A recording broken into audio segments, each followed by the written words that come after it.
Imagine a person so rich that their generosity could single-handedly crash an entire country's economy. This isn't a character from a superhero movie. This was a real man, Mansa Musa, the 10th Mansa or Emperor of the Mali Empire. Forget today's tech billionaires. Mansa Musa's wealth was so vast it's almost impossible to calculate, often described as simply indescribable. But how did one man from West Africa in the 14th century accumulate such staggering riches, and what did he do with it? Let's dive into the incredible story of the richest person in history.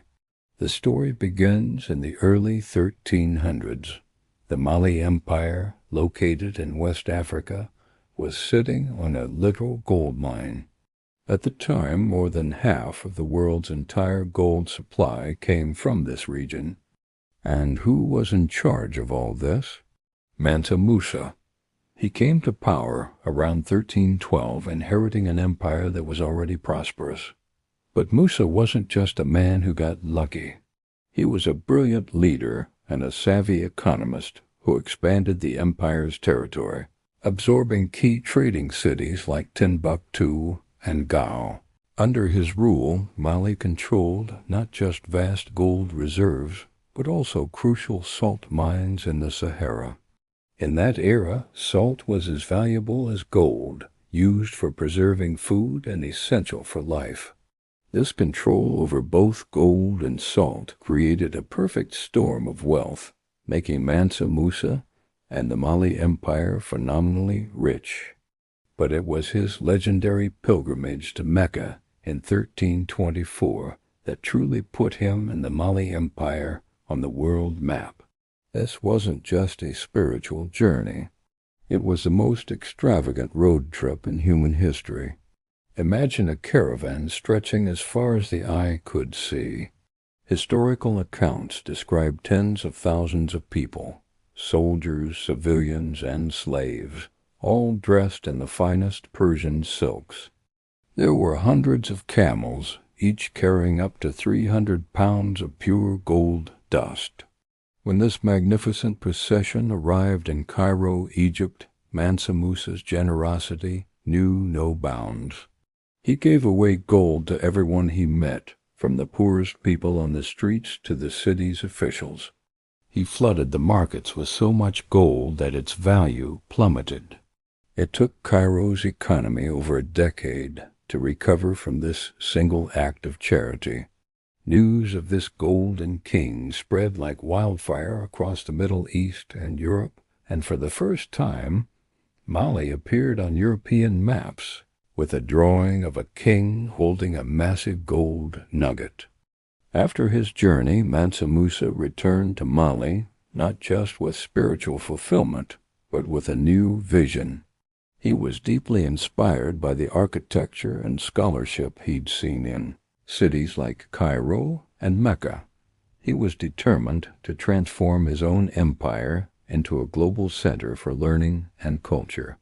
He brought back with him the best architects, poets, and scholars from across the Islamic world.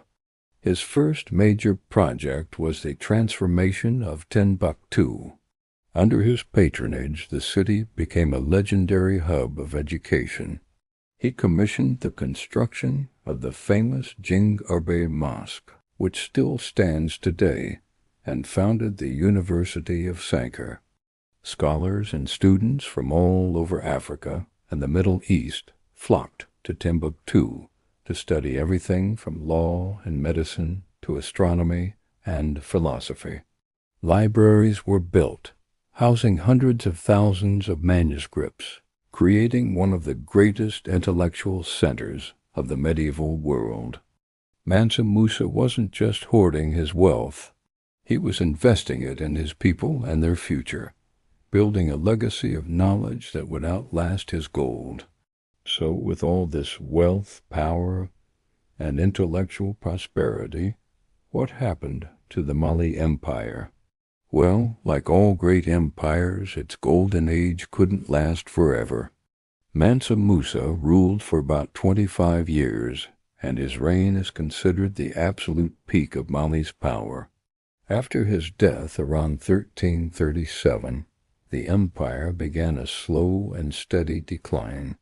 His successors lacked his leadership and vision. Internal squabbles over succession weakened the empire from within. Powerful cities that Musa had conquered, like Gao, began to rebel and break away, chipping at the empire's territory and its control over vital trade routes. To make matters worse, external threats were growing. The Maasai people raided from the south, and the Tuareg nomads attacked from the north, eventually capturing the prized city of Timbuktu.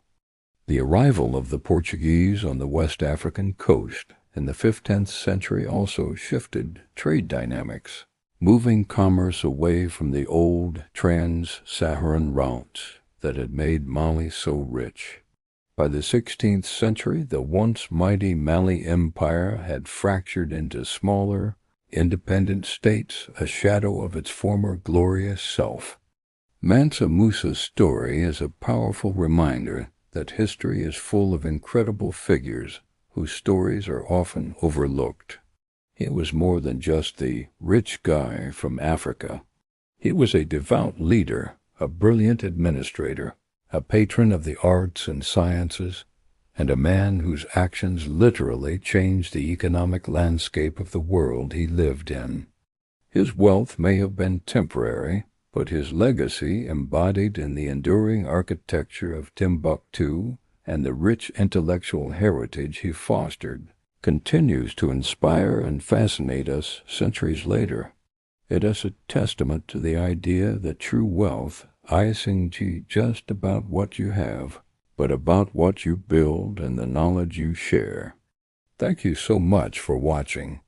What part of Mansa Musa's story surprised you the most? Let me know in the comments below.